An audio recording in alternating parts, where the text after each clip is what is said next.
Hello everyone. Here on Ancestry Answers, we're going to explore a little bit more. Let's say, for example, you come in, you have a Nora, Eileen, Knight, and you want to know, is this truly my ancestor, and what do I do from here? Maybe this is the end of the tree branch for you, or maybe the next generation after this is when it starts to get confusing. This is what I would do. Okay, so first of all, you come in and get everything in standard form, just so that the search engines and stuff start to work and pull things in. Okay, so if you want to watch the video about how to do the standard form, do that because it helps the search engine. Okay, so then the next thing you want to do is you want to say, okay, what sources do I have? Do they match up with what's in my database? So let's take a look. So click on sources, and we have the 1870 census. So let's take a look at this. We click on it, it's going to open it up in a new tab. We're going to take a look. So we have a CA Knight, MA Knight, CW Knight, MA Knight, and they were living in Indiana. So let's see. If we click back on ours, we have CAMA, okay, and then we have Charles. Let's see. So we have Charles being 2 years old, and this is the 1870 census, so he would have been born about 1868. That matches up here. Then we have Nora. So they have it as an M, but it's possible if you come here to the image,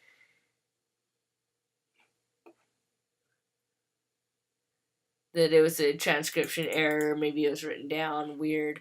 So and it does look like an M on that, but it could have been that the census taker saw it as Mora or something instead of Nora. So take it with a grain of salt at this point. Is that right? Is that wrong? We'll see in time. Okay, so from that census, it looks like things are great. Okay, if we look at the 1880 census, so again, we have Nora being married in 1889, and again, the 1890 census was burned, so that does affect us knowing, because it's possible, because there's only 2 children born here, that there are other children who have passed away. So let's take a look and see what we find. Okay, so let's go back. Let's do the 1880 census. 18 should have these being the parents. Okay, so click on the URL. It opens it up.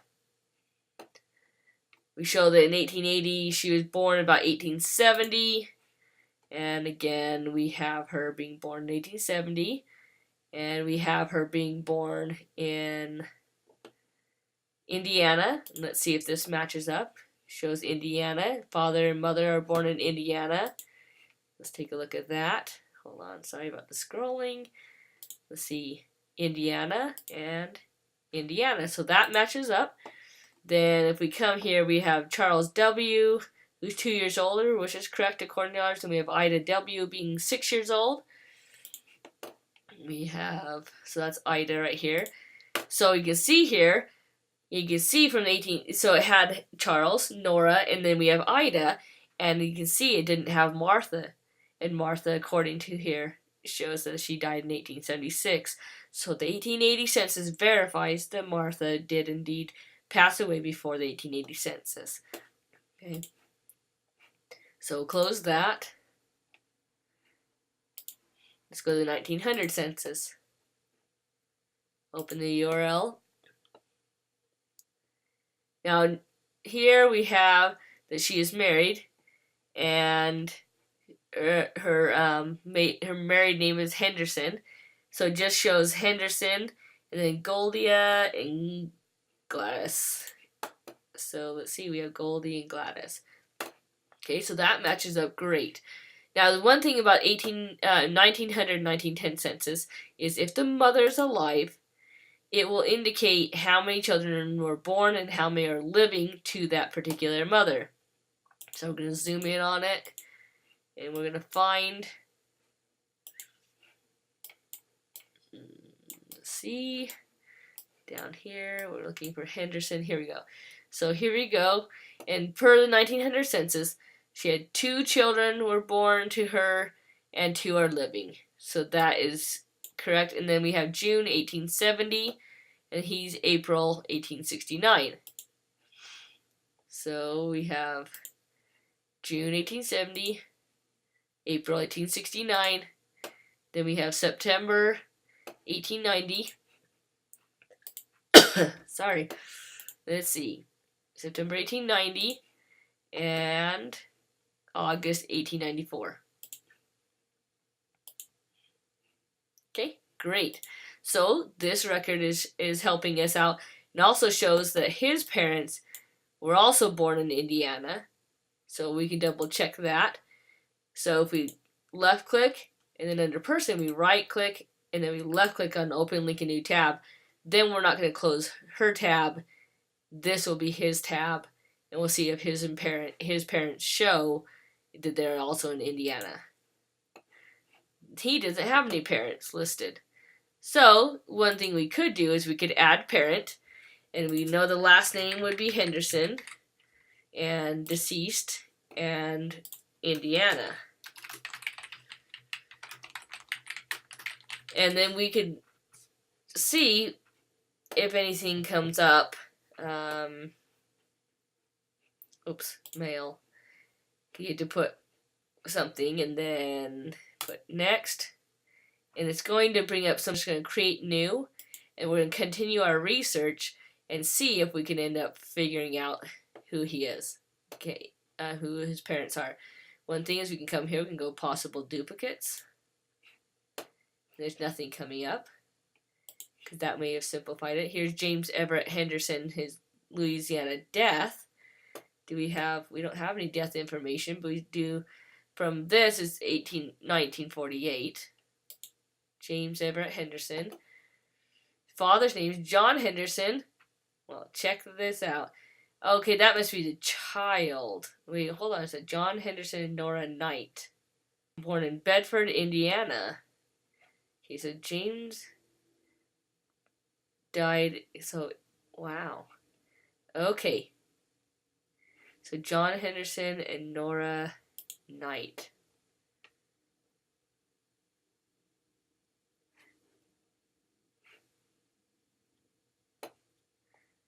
Okay. My brain. Come on, little brain. Because this is talking about him. Because you got 9th of March, 1948. And see, this shows Marion, Indiana, but my guess is they're right next to each other. And this shows Bedford, Indiana. Shows that his parents are John Henderson, and his mother's name is Nora Knight. But his mother's name is not Nora Knight. That's his wife's name. So, looks like from here that we could put John Henderson in, and then we can continue our research. Okay, so we're going to review and attach.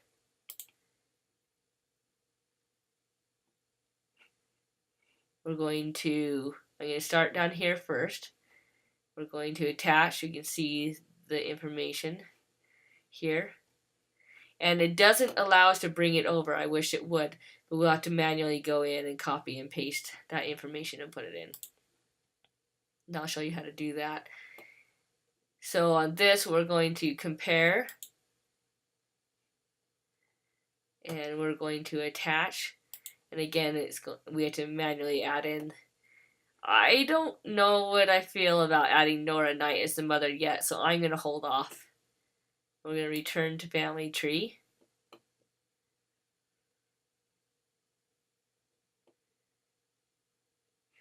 Okay, so now if we go, we can change this information. Okay, so I'm going to minimize this so we don't have to go scrolling so far. Okay, so this is the death, the Louisiana death. We're going to copy this. We're going to do the 9th of March. So click here, we're going to click edit. 9th of March.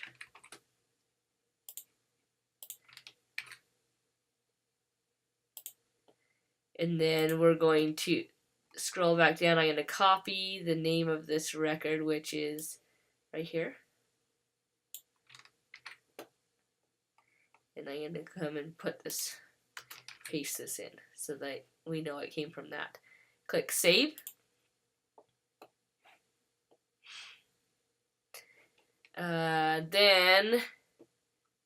So possible missing children. Okay, so then we're going to go in again. If we come into this record, it shows John Henderson.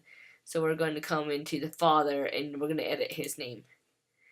So we're going to go into the father and we're going to click on the name, click edit, John, oops, lowercase, and then paste that same record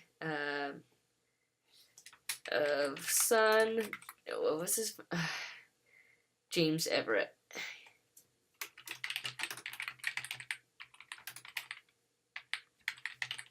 Okay, so this comes from the Louisiana death record of son James Everett Henderson. We'll click save. Now what we're going to do is we're going to check and see if there's any possible duplicates. Okay, we're going to close to Nora. We're going to refresh the page here. Again, Control R for PC, Command R for Mac. And we have an unknown name, marriage here. This is James E. Henderson, 15 December 1889, which is correct. This is spouse's father's name is Charles Knight and Mary Parker, which is correct. So we're going to review and attach this. Compare. Attach. Because we know this is correct. And compare. And this will allow us to put the marriage. Now the marriage information is already right here. And it's the exact same thing, so I don't move it over. This does show Tunnelton, Indiana, and that's different, so I will add that over and then I'll problem solve it. Okay? But the other's the same. I'm not going to move it over and put it in. And it's still attaching. So this shows unknown on the bride, but it shows the same date, so I'm going to attach it to Nora. Return to family tree.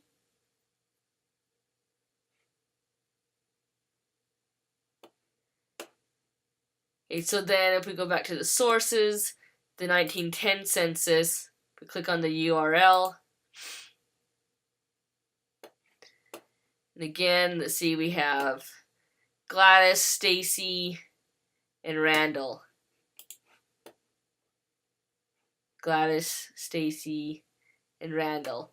So Goldie was moved out of the house at this point, would have been 20 years old. So what we have to do is then we'll look at Goldie and say, was she married at the point? Do we have records showing that that was indeed true?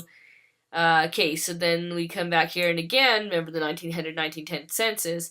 If the mother's alive, it shows how many children were born, how many are living. So we're looking for Henderson.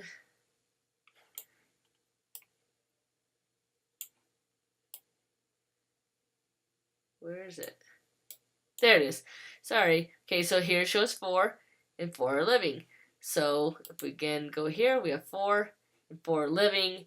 So that matches up as well. So that's what you do. You continue through, and we'll do some other examples where we need to find missing information. We have all the census records, the marriage records. We don't have any death records, so we'll continue that onto another video here in a minute, so that you can see how do you go about if you need to find one type of record for your ancestor. So I hope that was helpful in saying, how do I problem solve? How do I see what's correct? And you can see by doing this how we end up finding information about James Everett Henderson just by going through those records.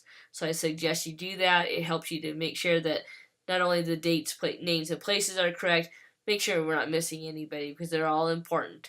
And I hope you'll like and subscribe and put comments below and let me know what else you'd like me to clarify or explain or teach you, because I'm happy to do that, because family history absolutely rocks and I love helping and doing this as a teamwork effort.